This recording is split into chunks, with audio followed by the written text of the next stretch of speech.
The NBA Gambling Podcast on the Sports Gambling Podcast Network is presented by WynnBET.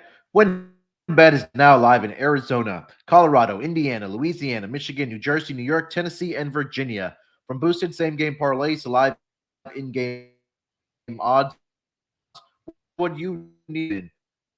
Today, bet $100 and get $100 free bet at sportsgamblingpodcast.com/winbet. That's sportsgamblingpodcast.com/WINNBET.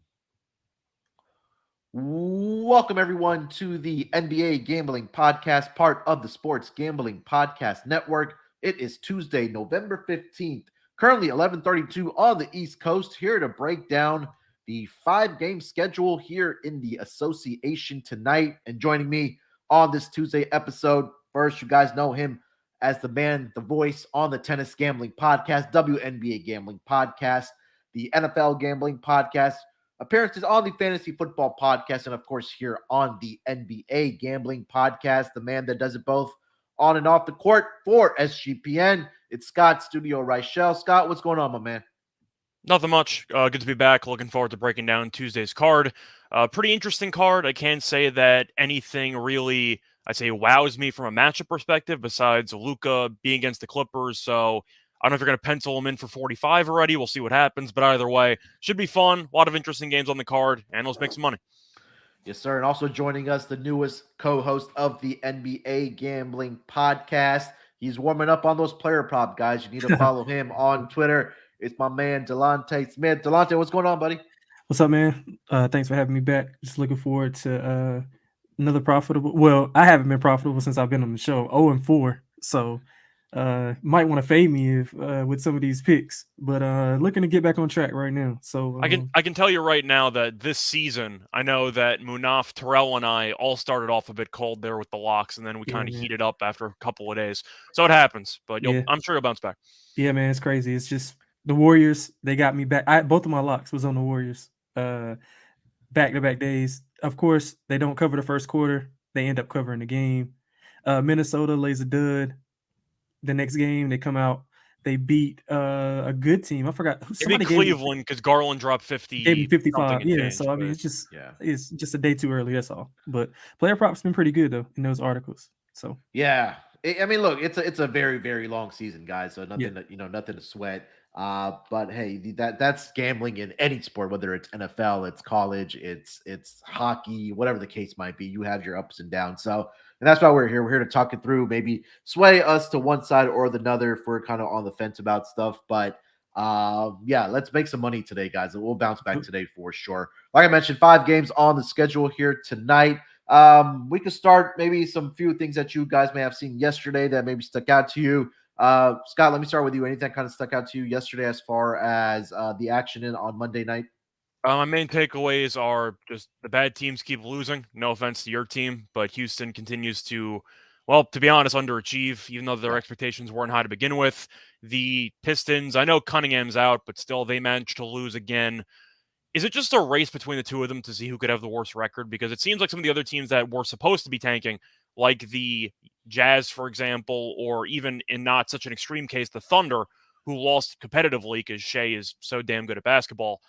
But it feels like right now there's a 2-horse race, doesn't it? Because it seems like a lot of the teams that were supposed to be bad have actually been okay or surprisingly mediocre. Yet it seems like Houston and Detroit are just racing to see who can lose 60 games the fastest, doesn't it? Yeah, it really does. The Rockets right now, I think, and Terrell mentioned this yesterday. I think that was a great point that last season when they had Jalen Green in his first year, he looked a little lost out there, and it took a while for him. And it was post All-Star break where we, as Rockets fans, started to see what Jalen Green is capable of doing. I'm not sure if it's a coaching thing right now. I think it is for Detroit. I don't know about Houston, but Detroit I think is coaching. I just Detroit think that Dwayne Casey's not good. I think veteran leadership is like big in Houston. I mean, it's a bunch of young guys. They just playing AAU basketball. You know what I'm saying? So there's no veteran. I mean, Eric Gordon, but I mean, it's only so much he can do. It's just dominated by. I don't think any of those guys are even maybe like 21, 22, if that. Yeah. Right.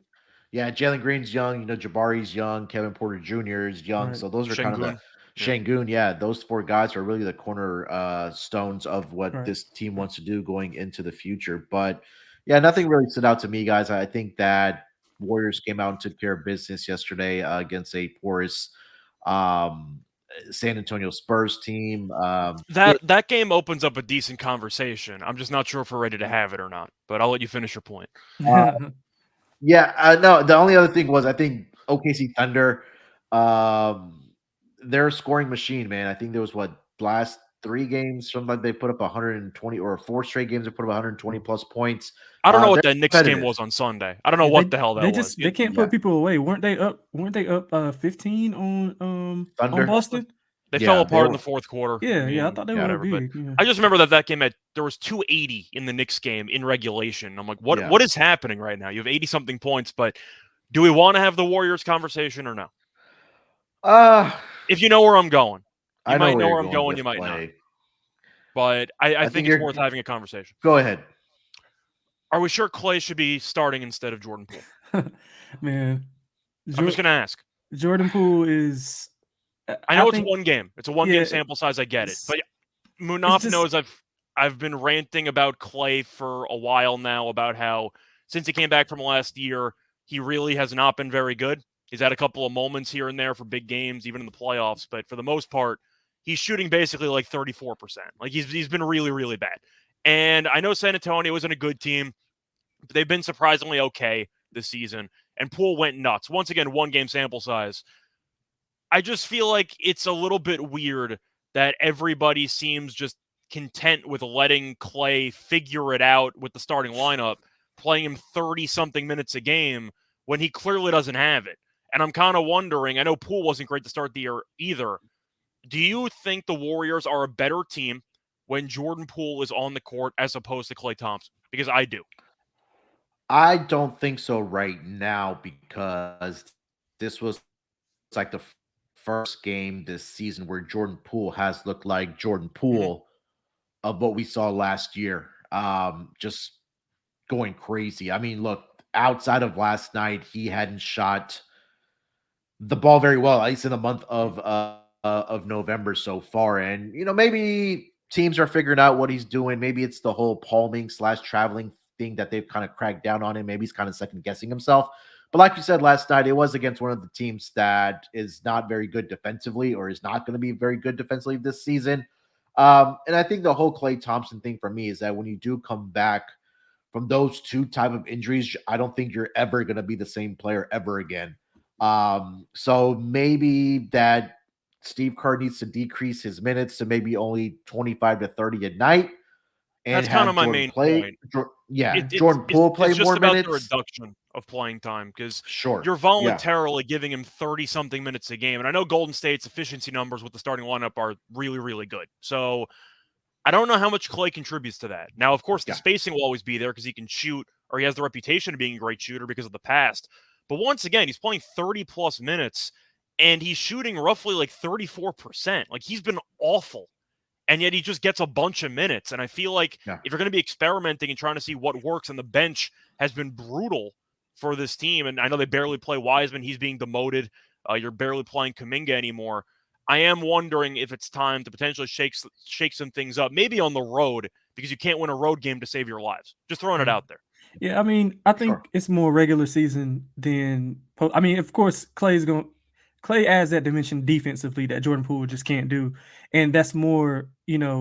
That's more of an advantage in the postseason than it is in the regular season. So I would agree, maybe dial back, his minutes some, but you still got to have him prepped and in rhythm, when he goes into the playoffs. So I mean, I'm like, I got different opinions about Jordan Poole. I'm like up and down on him on some of the things that he can do and that he can't do. And in some spots, like in this spot, he played good against the Spurs.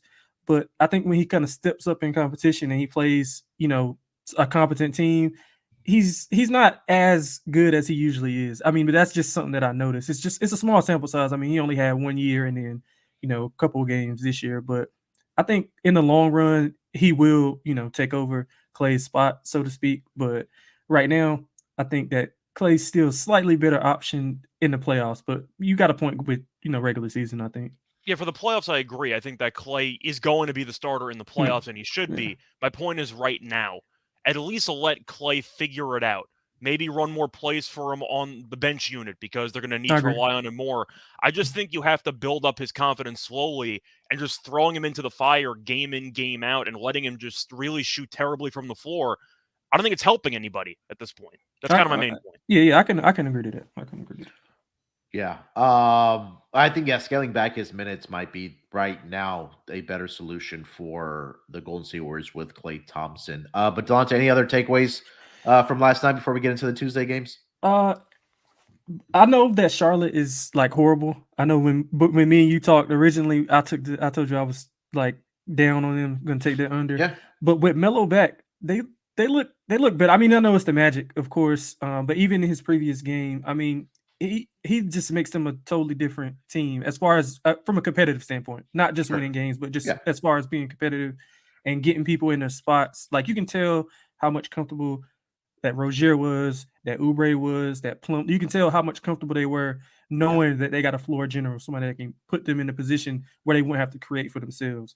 So I'll be looking to back Charlotte like in bigger, like when they're dogs, not as a favorite. I mean, I backed them last night because I didn't think that Orlando could match up with them as far as from a pace standpoint. But going forward, if they're catching, double digits, I'll definitely be looking to, bet on them in certain spots. So other than that, not much. Atlanta, they look good again.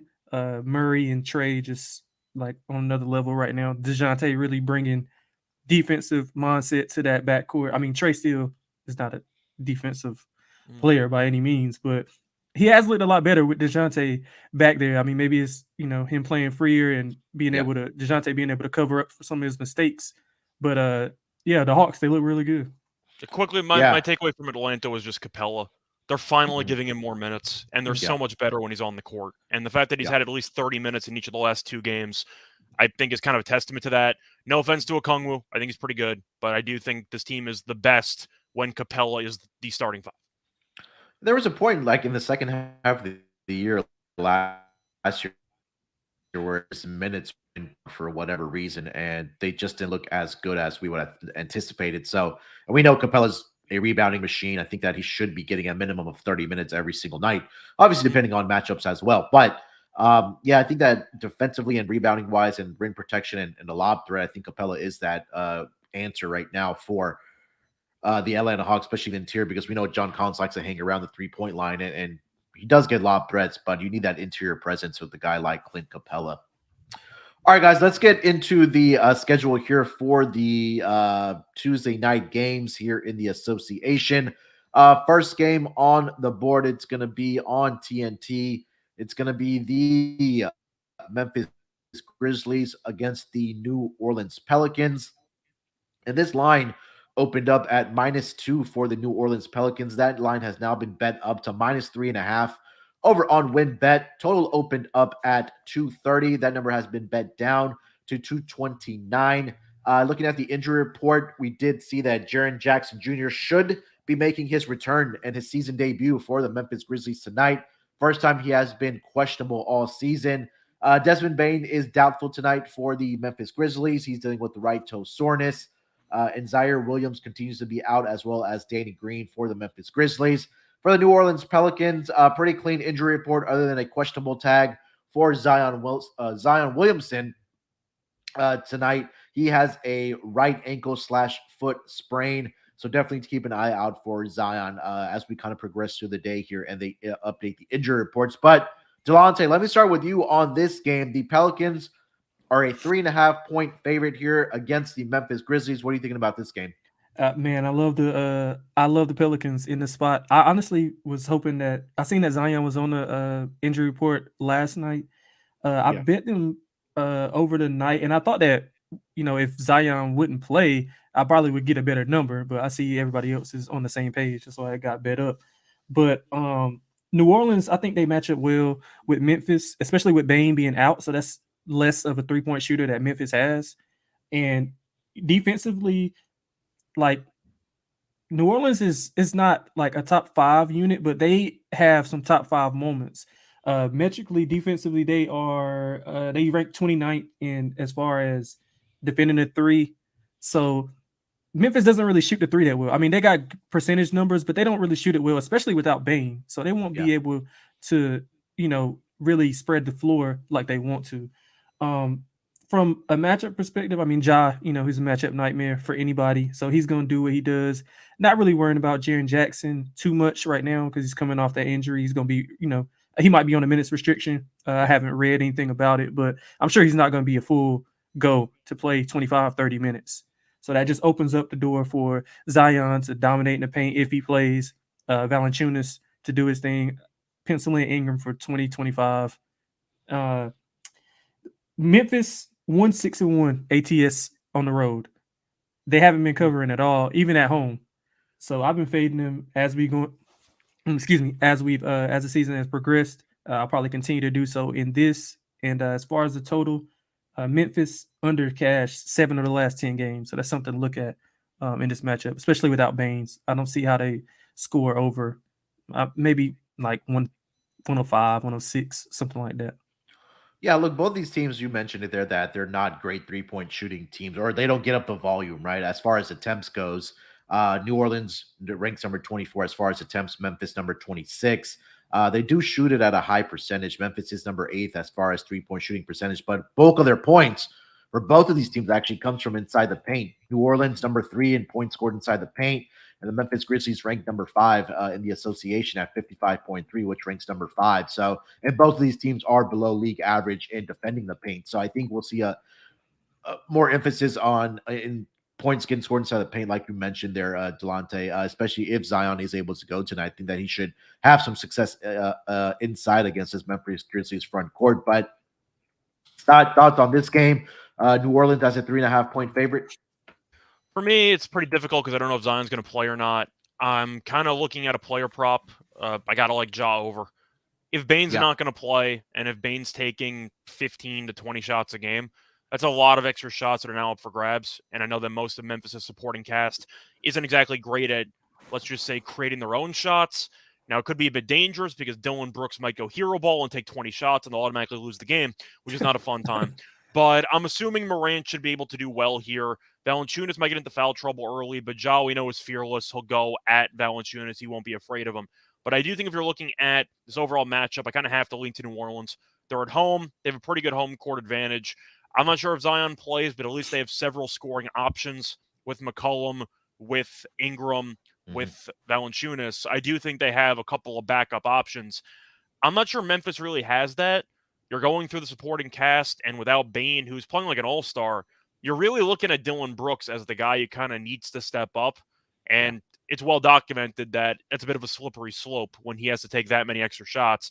I think I'm going to lean to New Orleans, but I am looking at Ja over for points because I just think the volume is going to be absurd. He might get to the line 15 times. It wouldn't surprise me, but I'll take the over on Ja points at 28.5. Yeah, Captain Insano pointing out in the YouTube chat, Desmond Bane has been diagnosed with a grade 2 right big toe sprain. Be reevaluated about 2 to 3 weeks, the team announced as of this morning. So no Desmond Bane for at least 2 to 3 weeks for the Memphis Grizzlies. Yeah, I'm leaning with the Pelicans here as well at home. Scott, what you just mentioned, there's just scoring options, right? You would have to. We know Ja is going to get his, but after that, it's question marks on who's going to step up for this team, especially without having Desmond Bane in the lineup. Delonte mentioned there as well that Triple J is probably going to be playing in spurts, maybe be on a minutes restriction in his first game back after surgery. So I think that emphasis for the Pelicans defense here tonight will be trying to slow down Ja. Obviously, Ja is going to get his just because he's just so incredibly athletic and he can score from any point from the floor. And especially with these two teams giving up points inside the paint, I think that John Morant should be able to get to the basket at will. I hope Zion's able to play tonight. Obviously, that line is going to move in the favor of the Pelicans if he is actually ruled in, maybe by another half a point, maybe a point. But I do like the Pelicans here tonight in this game at -3.5. Delonte, you mentioned you do like the under in this game as far as the total goes. But Scott, do you have any thoughts on the total here at what did I say it was? It's like 230, I think. Yeah, 230. Yeah. I have no idea. 229, yeah. I'm going to be honest with you. I got no idea because I got to know if Zion's playing or not. I mean, it's a big deal. So I guess I'm going to lean to the under because neither team can shoot that well from the outside or attempts that many threes, and Bane's being out. So Memphis really doesn't have much shooting. But you're also mentioning the Memphis stats and how the recent games have gone under. I don't know how the hell that Friday night game went under against the Timberwolves. I don't know what happened there. They had like 90 points in the second half after like 130 in the first half. It was something that was just crazy. The game just flipped a switch and the game ended up going under. But I think I'm going to lean under. I just think there's not enough outside shooting. And since they're going to be clogging up the paint for both sides, you still have Valanciunas and Adams who are going to eat up a lot of space on the inside. I'll lean to the under, and I'll hope that the overall post defense is pretty good. Yeah, that was my mindset going in as well. Yeah, they scored 45 in the third quarter in the Minnesota game, and then 37 in the fourth. That's what I thought. The game just died. You had 80-something points in the second half, and the game just died. But yeah. Anything else for this game, guys? Before we get over to the next game of the night? Yeah, not really. All right. Let's get over to the next game of the night. Next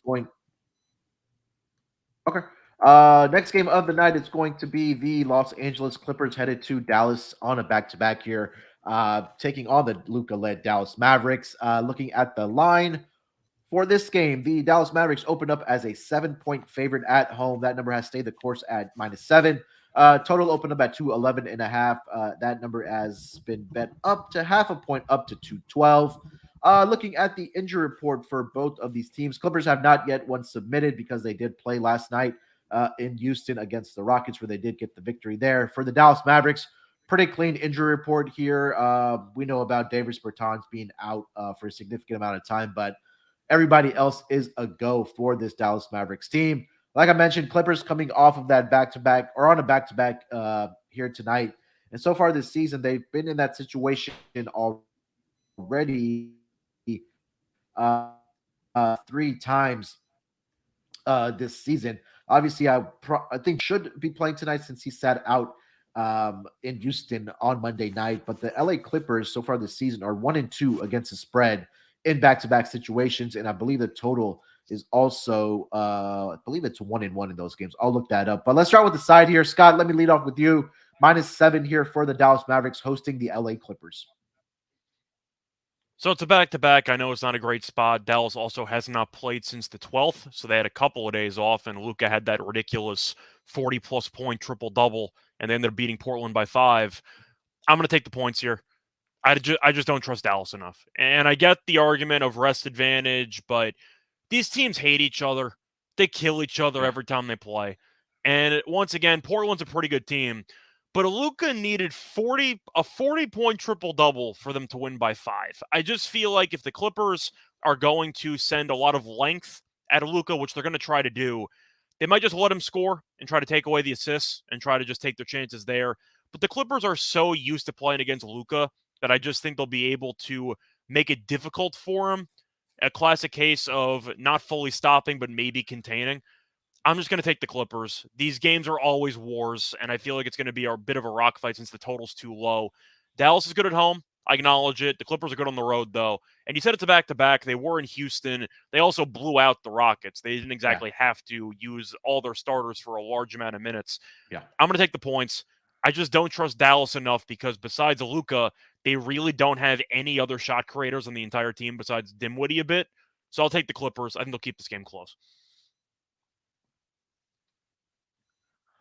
Yeah, not a single player for the Clippers last night played more than 30 minutes. The highest minutes played last night was Paul George, but he only played 29 minutes last night. Since, like you mentioned there, Scott, that it was a blowout situation for the LA Clippers against the Rockets. So maybe not too much of tired legs here for the Clippers here tonight in Dallas. And again, that's a very short trip from Houston to Dallas. I think it's maybe an hour by plane, if that. For the LA Clippers. So not a huge travel situation either. Delonte, thoughts on this game? Dallas has a 7-point home favorite here. You're on mute, by the way. Just a heads up. Yeah, so whenever I first was breaking it down, I wanted to get a shorter number with Dallas, maybe like 3.5, maybe 4. And I was looking to back them in that role. But at 7, I'm kind of with Scott. Like I think that's too many points. And it's gonna be a complete clash of styles. Dallas, they like to get up and down. Clippers, they've been winning more with defense. 11 of the 13 games that they played have all went under. And 8 of the last 12 games that Dallas has played have all went over. So it's going to be who can dictate the pace. I'm not really concerned. Like nobody can stop Luka, especially not the Clippers. After he destroys them, no matter where they play at, whether it's in the bubble, whether it's in LA, whether it's in Dallas, he's going to get his. But as Scott mentioned, like they just don't have much else other than Luka. I mean, he's dominating the ball so much, and other guys are kind of streaky. Tim Hardaway, Dinwiddie, Bullock. They're just like there's just no consistency as far as those other guys. So, I mean, I would lean under. That would probably be the play. I wouldn't touch the side because I'm not sure if Ty Lue's gonna like rule these guys out. That's why the injury report hasn't came out. I mean, we're doing this a little bit earlier, so I would kind of stay away from the side. But from a total perspective, I would look at the under. I think that the Clippers defensively are one of the best, like in the association. They're first in rim rate defense, meaning nobody gets to the rim and scores on them. They top 5 defensive rating, 4th in net rating, 5th in points per game allowed. So they're winning games more so with defense than they are with their offense. I mean, the only offensive like weapon who can go get you a bucket is Paul George. They got other pieces that are good secondary or maybe a little bit lower from a scoring perspective. But defensively, I think this is where they hang their hat at. And I think this game goes under. What was the number in that again? 212. Yeah, I see 212. By the way, you mentioned a couple of guys that might be able to or be unable to get to the rim and get you a bucket. Reggie Jackson thinks he's that guy. Does that count? Yeah. Not really. But John Wall.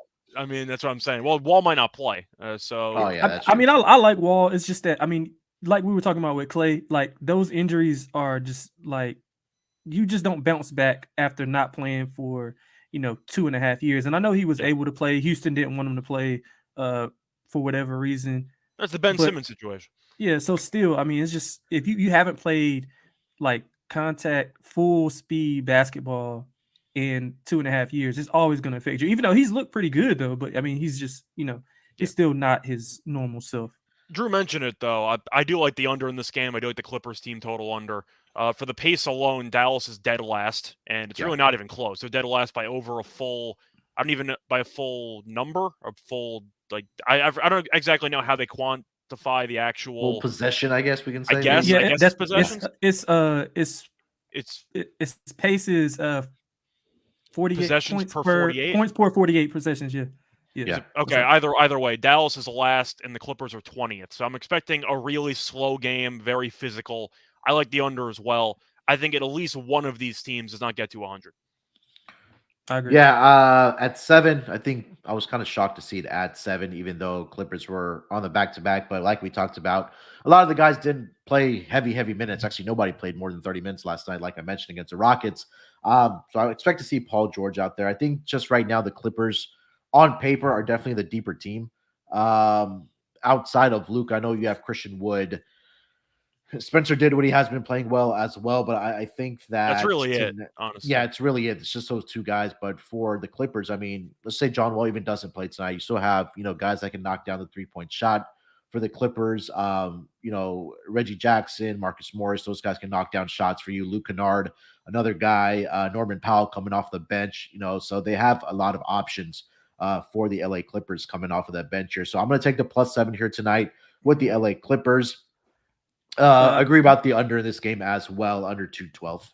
One quick question. Did we think, like, with some of those names you just rattled off, you would think that the Clippers would be like more explosive on offense, but they're just not. Like, I don't know what it is. Maybe they're trying to mesh those guys together.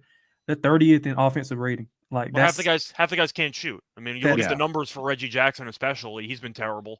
Powell has really not been good either. Morris has been good, so he's been doing his thing. Kennard can't create his own shot, so he has to constantly come around screens. But you look at the Clippers' possessions, and because of the slow pace, they really don't generate much separation against their defenders because a lot of guys either don't create off the dribble or just haven't made shots when they do. Even John Wall, he takes a bunch of three-pointers and he can't shoot. Yeah. It's been his entire career, and yet he's still jacking up a bunch of shots. I just think the shot selection for the Clippers is relatively poor because they don't generate many easy looks early in the shot clock. That's Yeah, how and I look at it. they don't get as many. So they're like I think 11th in field goal percentage, but that's just kind of skewed because they don't get as many possessions. So they're Mhm. efficient when they do it, but they take bad shots. And the limited possessions, if you make, let's say you have 2 or 3 games where you're shooting 57, 58%, that's going to skew those numbers. So that's why they're top 15 in field goal percentage. But I wouldn't take that into I wouldn't take much into that. Yeah, but both these teams are also relying on the jump shot, right? Like you take a look at points scored inside the paint. Dallas ranks number 20, Clippers are number 26. And Dallas has a pretty good 3-point defense. They only allow 10.1 makes per game, which ranks number 2 in the entire association, right behind shockingly Utah. And then they also don't give up a lot of attempts either. So that just kind of tells you defensively they're doing a great job of closing out on 3-point shooters in this game. So, with what Scott mentioned there with the pace, with both these teams being well below league average, Dallas being number 30, uh, Clippers being number 22, I think we see a more, snail pace in this game where shot making is going to be at a premium. So I think this game does go under the total here as well. Anything else for this game, guys? I That's it. Oh, I go ahead, don't Yeah, Scott. go, Scott. know how much I like Zubac in this matchup because if he plays minutes, he should walk into a double-double, probably Yeah. like 15 rebounds.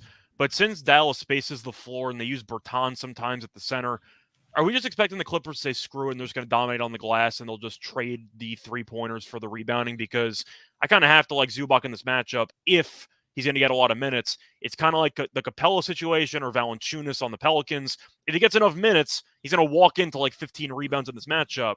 But the spacing and the fact that he can't cover the three-point line might be an issue. What do you guys think? Yeah, I quickly Googled his or looked at his game log and the minutes that he's played against the Clippers, at least over the last 5 games here. So he's played 35, 27, 26, 26, and 33. And how are the And two rebound of those, numbers? yeah, 2 of the 5 games, he's only had double doubles, and he got 10 rebounds in only 2 of those 5 games. Okay, so I guess never mind. But that's just Yeah. something that I was considering, but we'll see. Yeah. All right, before we get over to the next game of the night, let me tell you guys about our presenting sponsor and where you could get down on these betting lines. That's over at WinBet. Ready to win money and boost your odds. WinBet is now live in Arizona, Colorado, Indiana, Louisiana, Michigan, New Jersey, New York, Tennessee, and Virginia. We're bringing the excitement of Win Las Vegas to online sports betting and casino play. Exclusive rewards are right at your fingertips with Win Rewards on WinBet. Be on the lookout for the WinBet Win Hour each Thursday from 5 to 6 p.m. Eastern Time. And during WinBet Win Hour marquee games of the week, we'll have better odds on WinBet, giving you a larger payout opportunity. Great promos, odds, and payouts are happening right now at WinBet. From boosted same-game parlays, live in-game odds on every major sport, WinBet has what you need to win. Ready to play? Sign up today to receive a special offer. Bet 100, win 100. There's so much to choose from, and all you have to do is head over to sportsgamblingpodcast.com/winbet so they know that we sent you. That's sportsgamblingpodcast.com. So NBT, like free bet today. Offer subject to change. Terms and conditions at winbet.com. Must be 21 years or older and present in the state where playthrough WinBet is available. If you or somebody you know has a gambling problem, call 1-800-522-4700. All right, guys, let's get over to the next matchup of the night. It's going to be let's go to Utah, where the New York Knicks are in Utah to take on the Jazz. This is going to be a 9 o'clock Eastern start in this game. Looking at the lines for this game, the Jazz are a 5-point home favorite here with a total of 231. Both of these numbers opened up here. Let's see. -4 for the Utah Jazz. Like I mentioned, that's been bet up to -5. Total opened up at 230.5. It's been bet up to 231, 232 in some spots here. Looking at the injury report for both of these teams, pretty clean for the Utah Jazz. No significant injuries there. And for the New York Knicks, pretty clean as well. So we know about Mitchell Robinson being out for them. But other than that, everybody is a go for both of these teams here.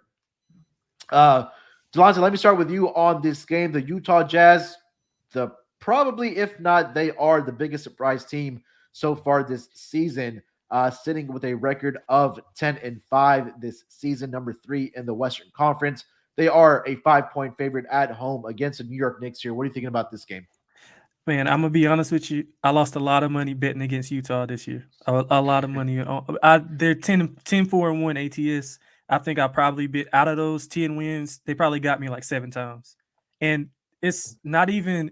I was just strictly just fading like they don't want to win. That's what I was going into when I was doing research and reading during the offseason. I mean, I just didn't see any signs pointing to them being able to come out and like win games. And Lloyd Marketing is just transformed into what he was at Arizona. I don't know what's going on with that. Mike Conley is playing well. Clarkson has always been a decent piece.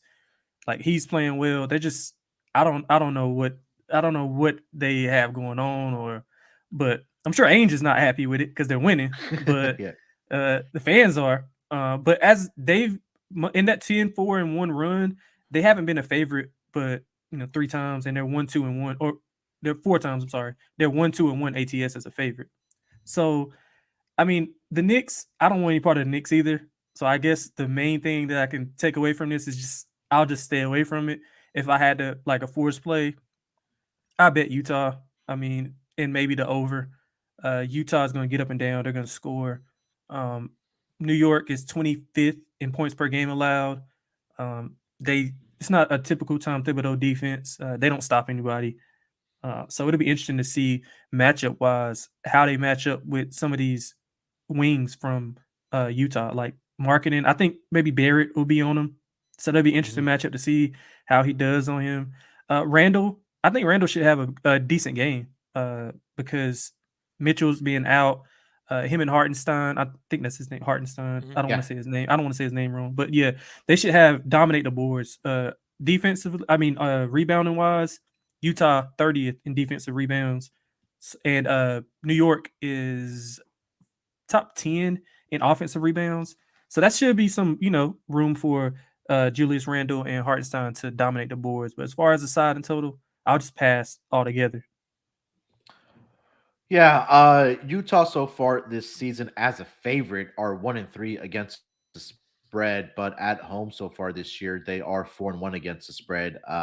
And as a home favorite, I don't think that situation has come up a lot of times for Utah. Only twice they're 1-1 as a home favorite so far this season. But yeah, for me, kind of just looking at the just the overall stats. I mean, both teams do really well scoring inside the paint. New York number 2 as far as points scored inside the paint. Utah number 11. They also jack up a lot of 3-point shots.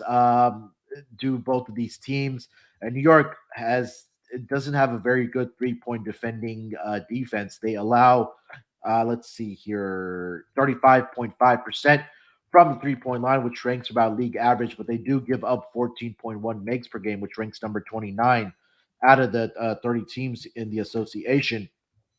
Also, New York allows 32 attempts per game, which ranks number 30. So I think the Jazz will have some success here shooting the 3-ball here tonight. So if you want to look at, I don't know, Jordan Clarkson, Lauri Markkanen 3-point props here tonight. And both of these teams like to get up and down the floor. As far as possessions per game, New York number 3, Utah number 9. So I think we will see points being put up in this game, especially in the first half of this game here. I like that first half over. I think it's currently sitting at 118 in this game. So that might be the play for me, or will be the play for me. Full game over and the first half over in this game between the New York Knicks and the Utah Jazz here. But Scott, let me get to you. Do you like the side in this game? If so, which side? And then also if you want to dig into the total. But first of all, I agree with the over. I'm not taking it under with a team that gave up 145 against the Thunder on Sunday. So that's just not going to happen. I'm going to take the over. I like Utah in the spot, though. They're very good at home. In fact, they're undefeated straight up at home. And you said they're 4-1 ATS. And even though they are favored in the spot, I don't think the Knicks are a good team. And I watched them play against the Nets. They no-showed the game. They were really discombobulated both offensively and defensively. I don't know what the Knicks do well at. You're looking at Brunson, who's been kind of hit or miss. Barrett, people keep waiting to take a leap. It seems like he's a pretty decent starter. Nothing special, but I think he's okay. Randall, I think, should have a big game. So I do agree about the boards. I agree with Delonte. I think that Randall should walk into a double-double, maybe even like a 25-15 type game. But I really don't like the Knicks' overall roster makeup right now, and I don't like the overall identity because I don't know what their identity is. They were known as being a physical and good defensive team, and they stink at defense. So I don't know what they are, but I know what Utah is. Utah is a fun 3-point shooting team that when they're not against Embiid, wins some games because Embiid's going to drop 60 on their head. But I do like Utah in the spot. They're undefeated at home. New York is traveling to the West Coast. Is this the first time this season the Knicks are going to the West Coast? I think it might be. So. Yeah, you might be right. You might be right. I'm not exactly sold on the Knicks in that spot, traveling to the West Coast for the first time. I'm going to take Utah at home. I just think that with the crowd behind them, the crowd's into it. I'll take the Jazz. All right. Yeah, I mean, not much else for me to add. I think that my favorite play is over. I think, Scott, you agree with that. Delonte, I think also see points being put up in this game as well. Yeah, they Just haven't double been to the checking their West schedule Coast. here. Yeah, they Yeah, haven't. yeah. The only game that they That's had not a great was spot. Denver on October 28th, but that was only for one game. Played That's Minnesota, but I mean, they went to LA beginning of this month, November 4th and the 6th, where they played LA back to back, but they weren't Just traveling. about Utah. Just saying the Knicks. Oh, I'm sorry, Knicks. Okay. The furthest they went, I think, was just Minnesota. Yeah, they've only been to Minnesota. Yeah, that's the That was it. So yeah, that's it. Minnesota. I'll fade the West East Coast team going west. Yeah. All right. Yep. Let's get over to the next game on the schedule here, gentlemen. 2 games left here. We got the San Antonio Spurs on a back-to-back situation. They go up to Portland after playing the Golden State Warriors last night. Looking at the opening numbers for this game, the the Portland Trailblazers opened up as a 7.5-point favorite in this game. That number has now been bet up to -8. Starting to see some -8.5s pop up. Total opened up at 224. That number is all the way up to not all the way up, but up to 226 over on WinBet. Money lines in this game, seeing Blazers -330, plus 270 for the San Antonio Spurs. Looking at the injury report for both of these teams, not yet one submitted for the Spurs again because they did play last night against the Warriors. For the Portland Trail Blazers, Keon Johnson is questionable tonight with a hip issue. Yusuf Nurkic is also questionable tonight with right abductor soreness. And Justice Winslow is also questionable tonight with a non-COVID related illness. Portland, again, think for me at least, one of the more surprising teams as well coming into the season. Chauncey Billups has this team playing defense. I know they've been battling some injuries, but look, they are a team that plays the full 48 minutes and they do not give up. Have a 9-4 record in the Western Conference right now. Scott, let me start with you on this game. Portland as a 8-point favorite right now over on WinBet, hosting the San Antonio Spurs, who are on a back-to-back. So I initially wanted to make a case for San Antonio just because I wanted to pick a dog somewhere. The problem is San Antonio has been so bad lately, especially on the road. They've been awful on the road. And I was just talking about the last game against Golden State yesterday where they lost by what felt like 90 points. But going through the last couple of road games, they played the Warriors yesterday, lost that game by 37. Road game before that, played Denver, lost by 25. Road game before that, played Minnesota, and Minnesota's not been good this season, and they lost by 12. So San Antonio's been getting blown out regularly on the road lately, and Portland's off a tough loss to Dallas. Luka went nuts. What are you going to do? It happens. But I'm going to lean to Portland. Moda Center is a pretty good home court, and Portland's still 9-4 on the season. They still have potentially Nurkic being out, but you're going to be looking at Lillard and Simons in the lineup. I think they should do whatever they want against this backcourt for San Antonio. And I do think you'll end up seeing Portland look pretty sharp here. I'm going to go with the Trailblazers. I wanted to make a case for San Antonio. I really did. But getting blown out in 3 straight road games is not exactly ideal for making a case for them to win this game. Give me Portland to bounce back after losing a heartbreaker to Luka's 40-point triple-double. Delonte, what do you like for this game as far as the spread? Man, Scott, I'm glad you're on this side. I wasn't gonna pull the trigger on Portland, but you just convinced me. Yeah, I'm gonna be on Portland. I wasn't gonna make a case for San Antonio at all, but I was kind of like on the fence on if I wanted to play it, especially now that it's up to 8.5. You said 8, yeah. Yeah, so I'll play it at 8. I mean, like you said, Portland defensively, it has been like one of the top defensive teams in the league. The 6th in defensive rating. They play a slow pace. They're 28th in pace, so that's limited possessions. It also would lean to a under. The only thing that keeps me off of it is that San Antonio defensively, they're outside, like they're like bottom 5 in points per game allowed, field goal percentage allowed, 3-point percentage allowed. So Simons and Dame could, if they both get hot, like they could probably score like 135. To be honest, like so, it wouldn't surprise me if they like go crazy, being that they're on a Spurs on a back-to-back. Pop usually doesn't, play his guys. I guess I don't know if this team even has any guys, but I guess Keldon Johnson, Devin Vassell, I don't know if they'll be limited or what, but he usually, takes it easy on the second leg of a back-to-back.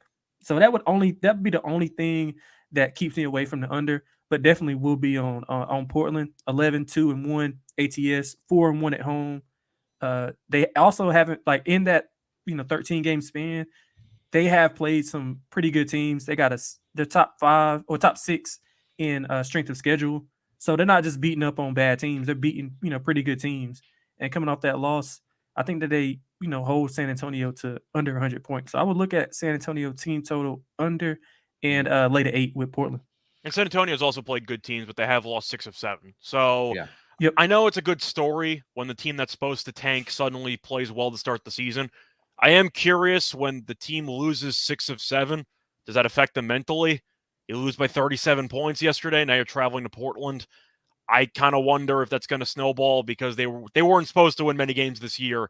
And after a hot start, I wonder if that kind of seeps into their own heads and think, all right, this is kind of what we thought the season was going to be, because they have not won many games for the last 2 weeks. Yeah, I agree with that. I mean, they're just not playing defense at all. Like they just letting people whoever that usually Trey Jones and Vasil. Like I love Devin Vasil, but I mean he can't defend. And Trey Jones is just so small. People are posting. You see guards posting him up. I think Pirtle I don't gives know you if, no rim protection. Right. Yeah. They got no rim protection at all. So I mean, even without Nurkic, like if Dame and Simons, if they get hot, it could be a long night for the Spurs, and they'll pack it in. Like we've seen Pop pack it in. If they get up, if a team gets up, 10, 12, mid third quarter or mid fourth quarter, he'll pull his guys and put in, the backups, and that'll just, allow Portland to pull away. So I'm with you, Scott. You might as well pull the trigger with me, man. San Antonio is ranks number 28 in points allowed inside the paint, where they're giving about 55 per game. And then also a 3-point defense has not been very good this season, where they're allowing opposing teams to shoot about 38.7% from beyond the arc. They're also allowing teams to make about close to 13 makes per game, which is about ranks number 21 in the entire league. Guys are kind of convinced me here to take a Portland team total to go over here tonight. I mean, I don't see how they're going to stop guys like what you guys mentioned with Simons and Dame and finishing around the basket or even getting up 3-point shots here. So I think I like the -8 here for the Portland Trailblazers as well, and also maybe the team total to go over for the Portland Trailblazers here tonight in this game as well. I got something else for you. So go for it. I read off the how bad that San Antonio is, defensively, allowing points per game, field goal percentage. So Portland, they're really good at making threes. 4th in 3-point percentage. Yeah. They are 7th in. Well, no, that's allowed. I'm sorry. So they play a slower pace. So being that they play such good defense, it's going to limit the possessions that San Antonio has. Which that's what I want as if I have a favorite. I don't want many possessions for the opponent. I want them to be strangled and turn the ball over. San Antonio is 28th in turnover percentage, meaning they have the worst. They turn the ball over so much, and that's going to lead to transition. And I think Dame and Simons have a big night as well. I think Lillard might go for 35 tonight. Yeah, I'm with you. Yeah, I'm currently seeing both of those guys, Simons and Lillard's 3-point shots made are at 3.5 for both at +115. Give me the over. Yeah, I'm in for that. Give it to me. I'm looking at Lillard's numbers against the Spurs. He hasn't played against the Spurs since 2011 because he missed basically all of last year. Yeah, but he has had at least 30. He has had at least 30 points in 2 of the last 3, at least 26 in. Let me just see this. 5 of the last 6. I saw a double-double mentioned in the comment section. He has had 1 double-double back in 2020 in recent head-to-head matchups. But when you have scored at least 26 points in 5 of the last 6 head-to-head meetings, it means usually you're good against this defense, and this defense stinks. So I think Lillard really has a great path to go for 30-something points, 6 3-pointers, and some massive stat line. It just I would look for some alt. I would look for some alt totals on Simons and Lillard as well. Mm-hmm. Lillard has scored 25 or more, or 26 or more in 8 out of the last 10 matchups against the Spurs. I'm currently seeing his points projection at 25.5 right now. Yeah, I gotta like the over on that. Yeah, I'm with you. Anything else for this game, guys, before we go to the last game of the night? That's it. No, not really. All right, let's get over to the last game of the night. It's going to be the Brooklyn Nets in Sacramento to take on the Kings. This line opened up as a minus 2-point favorite for the Sacramento Kings. That number has pretty much stayed the course. Starting to see some minus 1.5s pop up in favor, or the line moving towards the Brooklyn Nets direction. Total opened up at 224. That number's been bet up to 226 over on WinBet. Up to 227 now over on WinBet. So some money coming in on the over in this game. Looking at the injury report for both of these teams, for the Sacramento Kings, pretty clean. Don't see any big names on the injury report. And for the Brooklyn Nets, I'm currently seeing Nick Claxton is probable, Seth Curry probable. Watanabe is questionable here tonight with a lower back contusion. Also, Ben Simmons, left knee soreness, is questionable here tonight for the Brooklyn Nets. Scott, let me start with you on this game. This being your team in Sacramento tonight as a 1.5-point underdog against the Sacramento Kings. What do you think about this game? So historically speaking, I know that's not really going to matter much, but the Nets have been really, really good traveling to Sacramento or against Sacramento. They've actually dominated the head-to-head for several years. The one exception was the game where Harden quit on the team and he scored like 4 points. That was the one exception. They've won like every other game that they've had for several years against Sacramento. But I like what I've seen from Sacramento recently. The Kings are playing good basketball. I thought they would be probably around a 38-win team. That's why I like their win total over when we talked about it during the offseason. They're finally playing like it. Fox has been insane, especially in crunch time. Sabonis just had a 26-22 game against Golden State. I know he's a very good rebounder, and the Nets can't rebound. Now, Anthony Davis killed this team a couple days ago because he went for, I believe, 37-15 or 37-17. I'm not surprised he dominated, but it was a bit misleading because Claxton left the game like midway through the second or third quarter. So the Nets really had no centers at all to use against Davis. I'm not saying Claxton's a great rebounder anyway, but I do think it was definitely a good spot for Davis to torch them. I'm going to lean Sacramento. I don't feel great about it. Do they have anyone who can guard Durant? Not really, but I'm kind of just hoping that Sacramento offensively has enough weapons. The Nets have been a lot better defensively ever since Nash got fired, but Herter's been very good from three. Harrison Barnes still a decent three-point shooter. Keegan Murray's still good. And Murray can rebound as well. So I think they have a couple of bigs who could create some problems on the glass. I'm going to lean Sacramento at home. I just like how they've played for the past week. The Nets have been hit or miss. Defensively, they're good, though. I'll lean to the under in this game. Okay. The Nets' pace has died ever since they switched coaches and ever since Kyrie has been AWOL. I'm going to lean under there. I just think the pace alone for the Nets has really killed any hopes of overs. Give me the under. That's kind of my favorite play in this game. Give you the under, you said, right? Yeah, the under. 227.5. Yeah.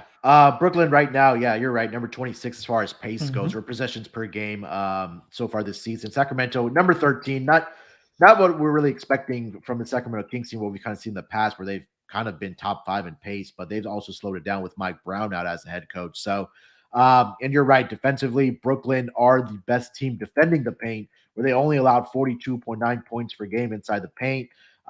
Sacramento, not very good inside the paint. I think we've known that, especially when you have Sabonis trying to defend the paint. They give up 55 points inside the paint, which ranks number 28.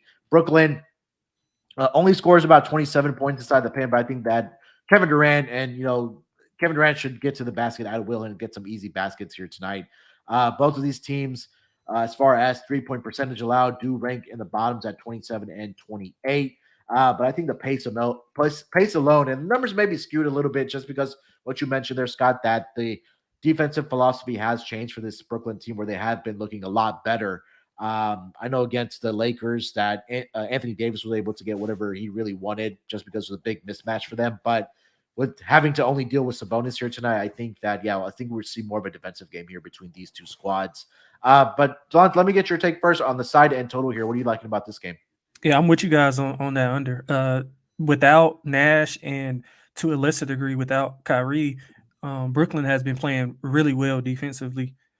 They are 7th in points per game allowed, 1st in 2-point percentage allowed, 2nd in effective field goal percentage allowed. The only problem with their defense is they do give up the three. Like, they can't defend the three for whatever reason. I have no idea what it is. They can defend everything else, but they can't defend the three. So the bad thing about that is the Kings are 7th in 3-point percentage. So they're gonna kind of have to put a muzzle on De'Aaron Fox because he's what makes them go. I mean, at the end of the day, him and Sabonis, that high pick and roll, and they're both left-handed, so it's kind of unorthodox for somebody to defend the ball handler and the screener, and they're both left-handed. So you're playing them as if they're right-handed. It's kind of like a mind game. That's something that I noticed that not a lot of people have been paying attention to. So I don't have the numbers in front of me, but I'm pretty sure Sabonis and Fox have like one of the better pick and roll rates in the NBA, simply off of them being just left-handed ball dominant players. Yeah. But defensively, like I would lean to the under. Kings, they have been like a machine at home, 4-2 ATS, 9-3 ATS on the season.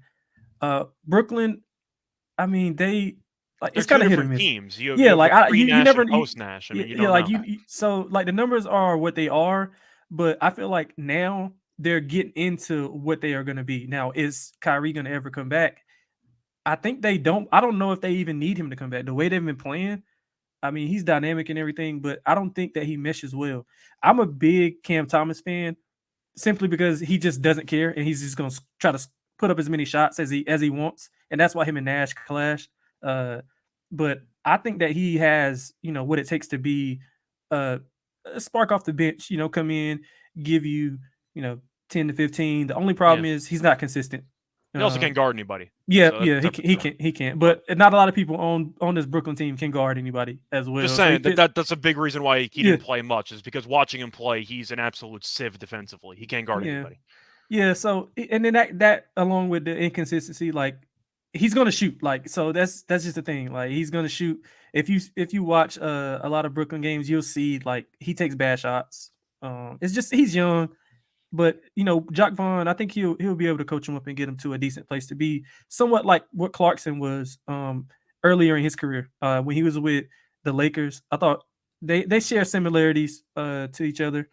But as far as the side, like I wanted to take Brooklyn, but you read off that injury report. If like Simmons and was Seth Curry questionable as well?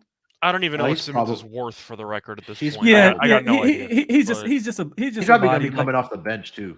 Yeah, he's just a body for rebounding. I just like I don't know what to expect from Brooklyn now that they've switched over to this non-Nash era. So I was gonna take them as my dog, as a short dog, but looking at some of the metrics from Sacramento and how well they've been playing, I'll probably just stay away. I would lean to the under as well with Scott. I think Scott was on the under, right? Yeah. So I'll lean to the under. I'll stay away from the side if I had to. I just take Brooklyn on the money line. I mean, just pure variance alone.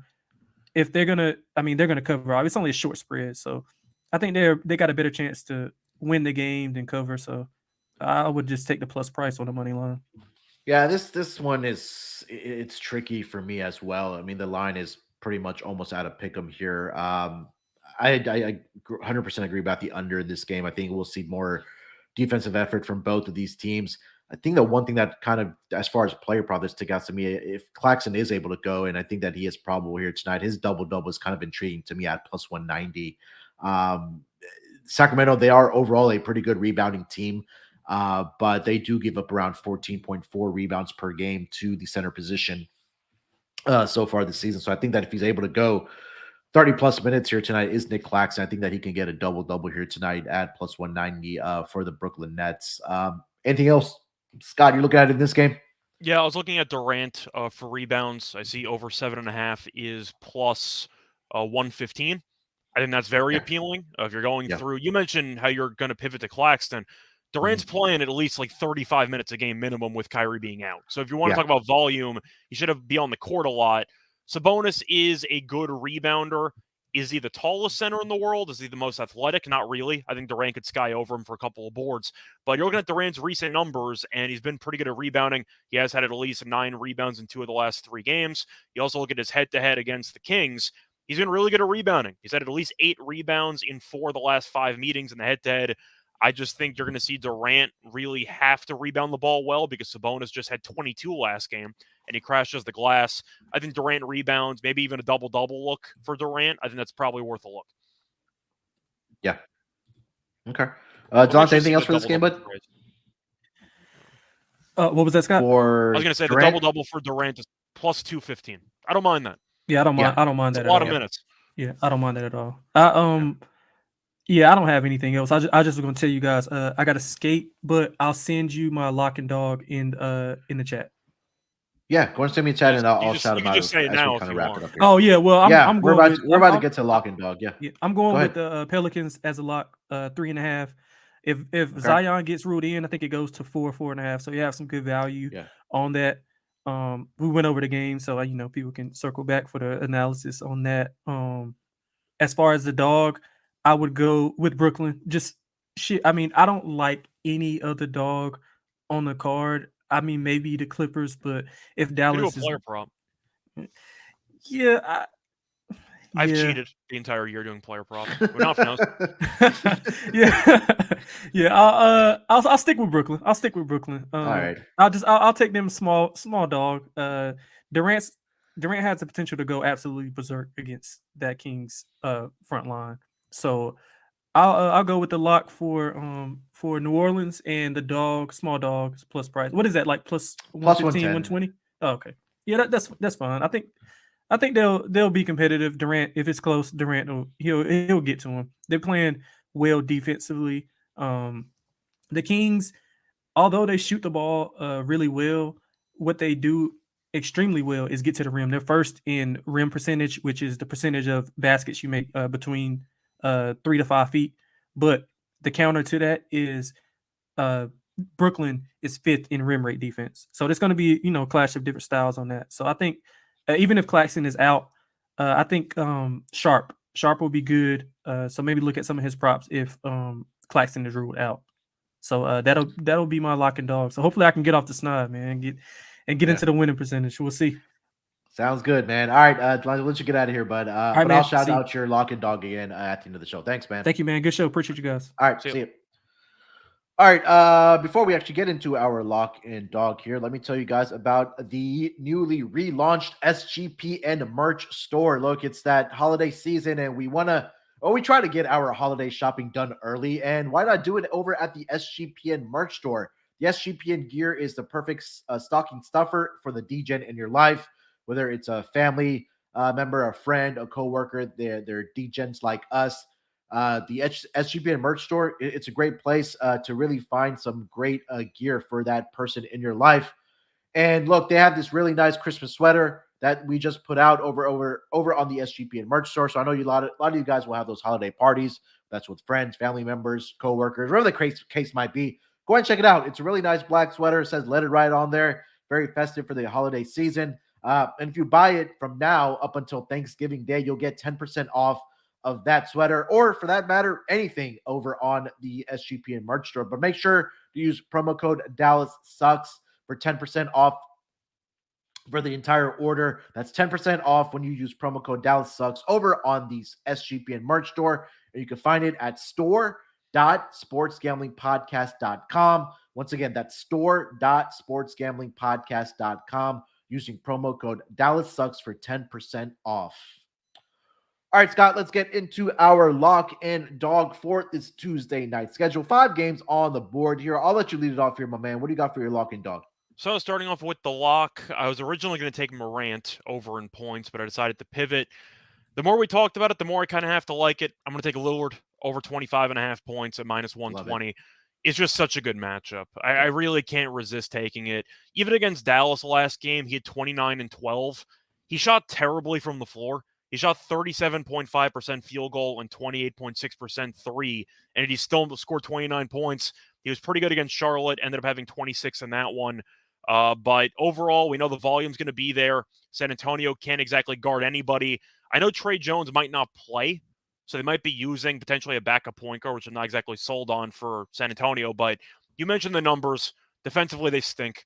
Portland's team total was what, 118 in this game? Give or take? Around there. Mm-hmm. If they're going to end up getting to 120, I'm assuming Lillard scores at least 30. But 25.5 against such an awful defense is so low. I have to like the over on Lillard. He might get to the line a bunch. He might hit a bunch of threes. If he shoots anywhere north of 40% from the floor, he should score at least 26. Give me Lillard over for a player prop. I just think he's going to go nuts in this game. He just has great history against the Spurs team. I mean, you Yeah. highlighted it when we talked about it, and again, like I mentioned, 8 out of the last 10 games, he scored 26 or more points For the against this last team. 5, if you want to go for a smaller but more Yeah, recent sample size. So I yeah, gotta like the over on that. yeah. I like it. All right, what do you got for your dog? So my dog, I'm going to stick with a player prop because I'm pretty sure I took the favorite, besides the Clippers, plus the points in basically every game. But I'm going to go back to that Knicks game against the Jazz, and I know that Delonte and I were talking about a player who should fare well in this matchup. I'm going to take Julius Randle. I'm going to take him double-double at plus 160. It's a great matchup. And I'm not overreacting to Embiid dropping basically 60 against them, but Utah's not a great rebounding team. And you're looking at Randall's recent games. He's been really, really good. And I do think that he's a good matchup in the spot. You're talking about the Knicks, who, without Robinson, don't exactly have many great rebounders. They throw in Hartenstein or maybe a little bit of Jericho Sims. But Randall plays a bunch of minutes. He's been very good at rebounding the ball lately. And he's been very good at rebounding against Utah. He's had at least 10 rebounds in 2 of the last 3 games. And pulling up Randall's numbers against Utah, I did this last night, but I just want to see this really quickly. I believe he's had at least 10 in, what is it, 4 of the last 5? Sorry, I'm just pulling it up, but Julius he's been Randle very good. against the Jazz. Yeah, against the Jazz. Let me see here. Julius Randle against the Jazz. He's He's had had a double double 4 of the last 5. 4 of the last 5 against Utah, and now they no longer have Gobert, and it's plus 160. I think it's a great price based on the head-to-head history and Utah's inability to rebound the ball. Give me Randle double-double. I think he has a pretty big game tonight. Yeah, I was going to mention the Randall rebounding prop here tonight, but it just makes too much sense to take the double-double here tonight with him at plus money. Right now, his rebounding prop alone is at 8.5, but like we just mentioned, for the last 5 games against the Utah Jazz, he's had a double-double. So at a plus that's with price, Gobert. Yeah, that's with Gobert. So, and like you mentioned, we saw what Joel Embiid was able to do against him. We're not saying that Julius Randle is going to go out and score 60 points against them, but the he does have a favorable matchup. Yeah, 100%. I agree with that. All right, for my player prop, my lock, I'm going to go with the first half over in this game that we just talked about, the Knicks and the Jazz game. I think that we'll see a lot of pace in this game. Knicks defensively are atrocious. I think, they're just bad. I mean, look, they give up 145 to a team of the OKC Thunder on Sunday. It was just not very good defensively for them.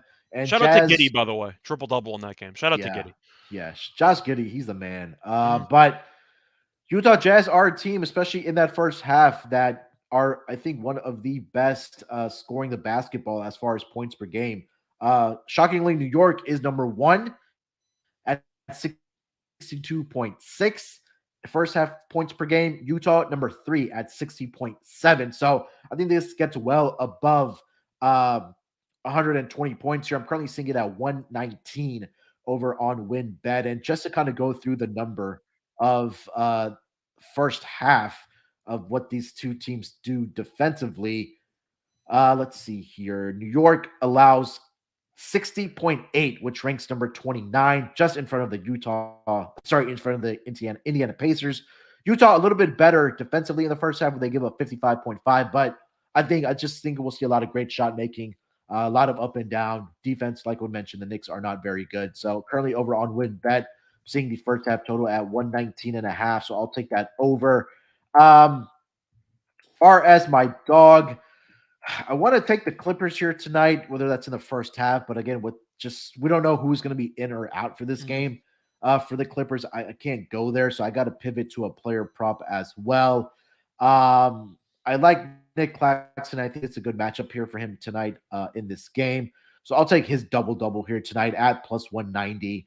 I mentioned that the Kings against that center position are allowing about 14.4 rebounds per contest to that position. I think that Claxton, if he does get the minutes here tonight, he is probable tonight. So if he's able to get that 30 minutes here tonight for the Brooklyn Nets, I think that he should have a great rebounding night. He did have a double-double against the New York Knicks, not the Knicks, I'm sorry, the Dallas Mavericks the other night on Monday, the November 7th. He had, let's see here. Do you have one against the Lakers? No, he got hurt. He had one against the Clippers. I think he had like 11 and he had 13, 13 and 14 against the Okay. Clippers. And then he had 10 and 14 against the Dallas Mavericks. Fell 1 rebound short against the Charlotte Hornets. But again, I think here tonight against the Kings that he should be able to get that double-double. So I'll go with Nick Claxton, double-double plus 190 and 100% cosign on if I gave up a bonus lock, it would be that Damian Lillard prop, what you mentioned there, Scott, for tonight's matchups here in the NBA, my man. So just to recap all of our picks here, I know Delonte had to get dug out a little bit early. I'll recap his picks.